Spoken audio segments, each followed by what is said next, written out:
Hi, I'm Dr. Michelle Pedicola of Secrets of Life and Death, and today I want to talk to you about anger. There's a lot of it out there right now.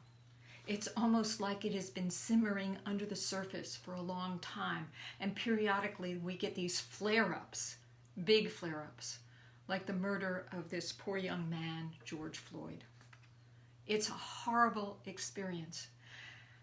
And it is activating that anger which has been simmering below the surface because we've been locked down, because we can't live our lives as normal, as though there is any normal.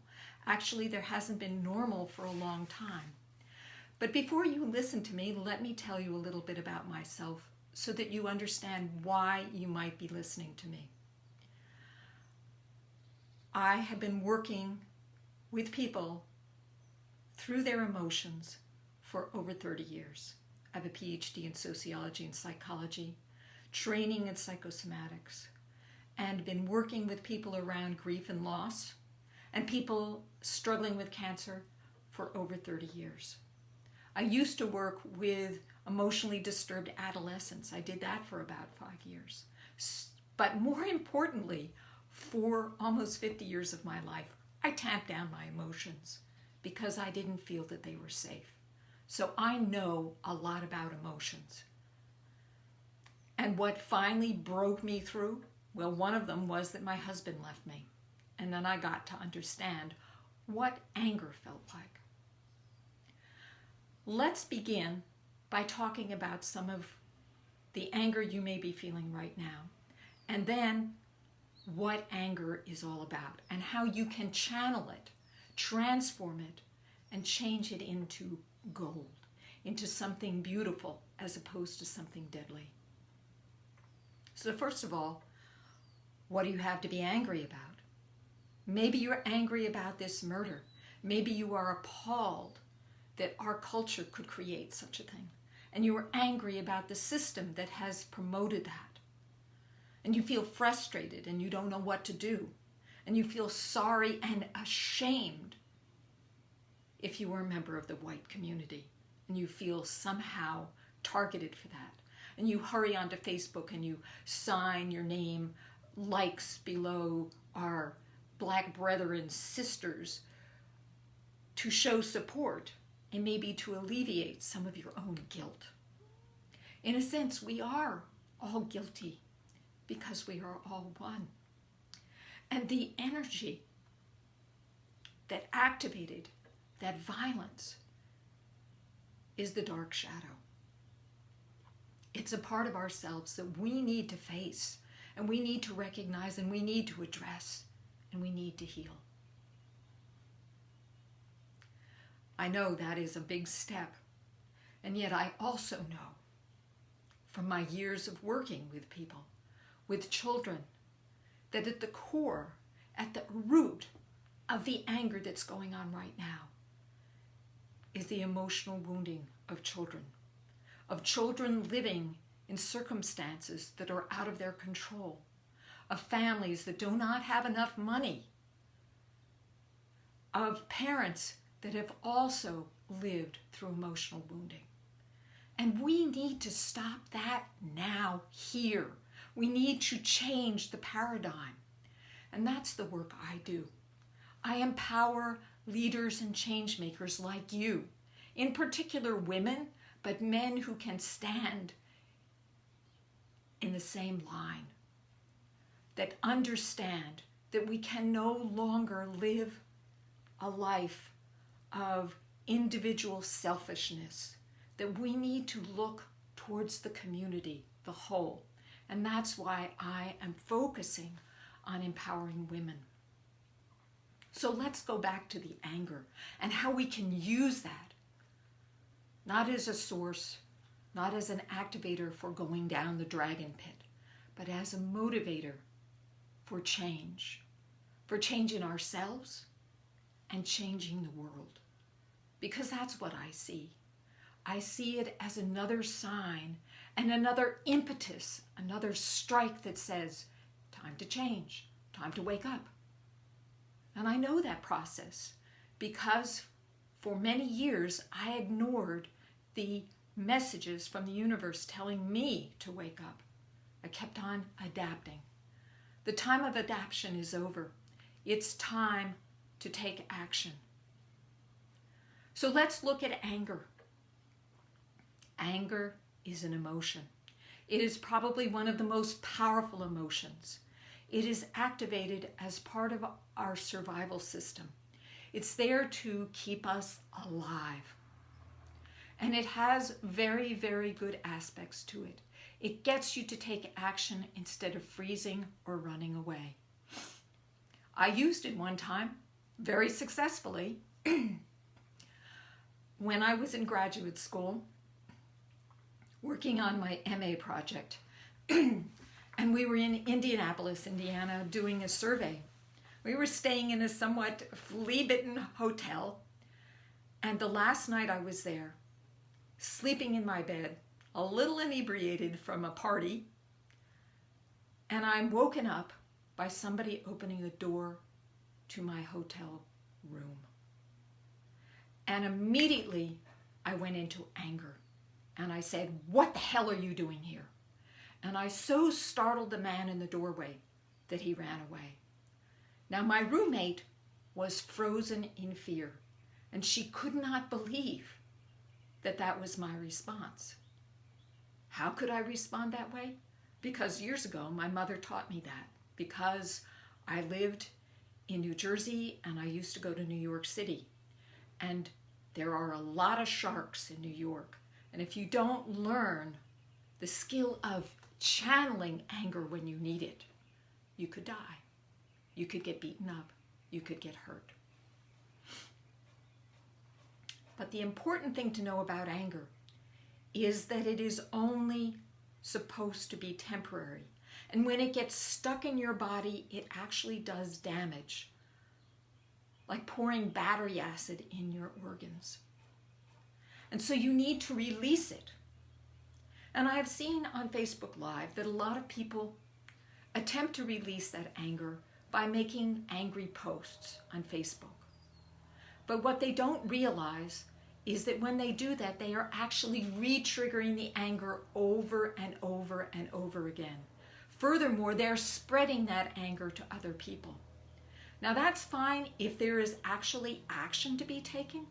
But if it's only to sit around and complain, it actually has no place to go. In which case, I recommend that you growl, that you let that anger out. Because as long as you're operating from a place of anger, you are operating from the lower brainstem. It is instinctive and it is not very bright. It is reactive and instantaneous. It is not good for making long-term strategic plans. Get it? You want to shift that energy. So I invite you to hang out with your anger. Stay with it. Feel it. Listen to it. There is probably some very valuable information that your body and your higher mind wants to convey to you if you stay in that unpleasant place. Instead of quickly going and relieving your guilt by clicking likes on our fellow Black brothers and sisters, or by sending a quick check to the family of George Floyd. We need to take much bigger action than this. It's time for a changeover. So I recommend 2 causes of action, 2 actions that you can take. One is that you can use your anger to motivate personal change. That's the work I do. If you want to have a conversation with me, go to my website. It's in the comment section. Or reach out and send me a message and we can schedule a conversation. If you are not ready to do that, but you want to do something else, which is to make some kind of positive action, and I say positive, and in the footsteps of black men like Martin Luther King or Nelson Mandela. They had good cause to be angry, but they channeled that anger towards a vision, towards a different approach, because anger, if you throw that anger out towards who you see as the bad people, you're only going to instigate anger in return. In my experience, that other side has got way more anger than we have. And you won't be able to keep up with it. So better to channel it in a different way, to channel it in a constructive way. So I want to take a moment and talk about the shadow. Yes, you white fellow sisters and brothers, it is time to take stock of ourselves and to embrace and understand the anger that's going on in our culture, in our society. That we can't sit back and say, oh, those are bad, evil people. There is a reason for it. My years of training and work with people, I know that at the bottom, at the foundation, are early childhood wounds and damage, oftentimes abuse and neglect that have created that anger. And then, which seems to be the signature of certain political groups, those political groups use that anger for their own end. Don't become a pawn. Channel your anger to gold. Use it for a positive objective. Like Greta, who used her anger to create a movement in terms of global change, in terms of climate crisis. I want you to understand that what we are dealing with today is just one flare-up of anger, that we are dealing with catastrophic issues on a worldwide level in terms of what's going on in our environment, that people are being murdered every day. And if George enables us to see that, to activate our sensibilities, then he has done us a great favor. But instead of going out and screaming to have those policemen punished, punishment is not the solution. We need much bigger systems. We need a much larger approach. Yes, they need to be taken out of circulation, but punishment is not the response. Eye for an eye, tooth for a tooth is not the enlightened approach. We need to work on a more fundamental solution. And for me, that means activating my personal power, speaking out, sharing what I know, and empowering you to do the same, to share your gifts, to have your impact.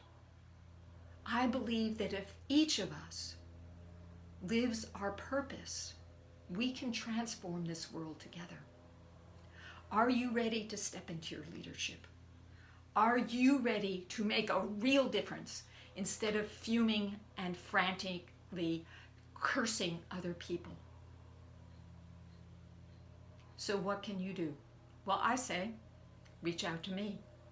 Or if you know what you're going to do, start doing it. I have a friend,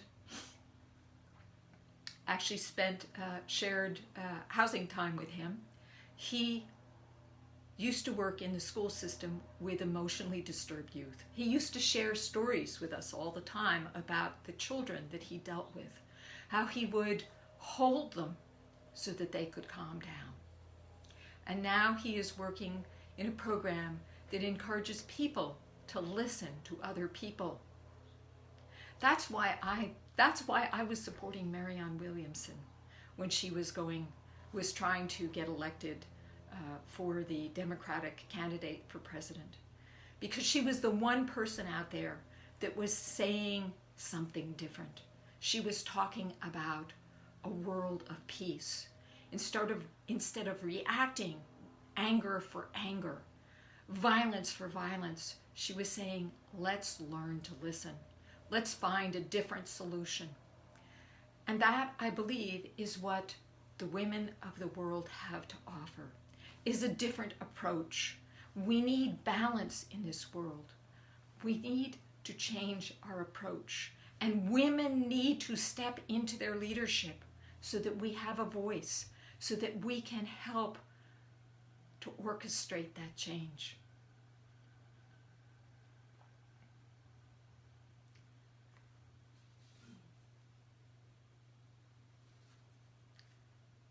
So I leave you with this following question. What have you learned? What have you learned from the virus? What have you learned from this latest outrage of white supremacy? What have you learned in your own life? Please share it on Facebook. And please reach out to me if you would like to have a further conversation. And finally, be brilliant, and bye for now.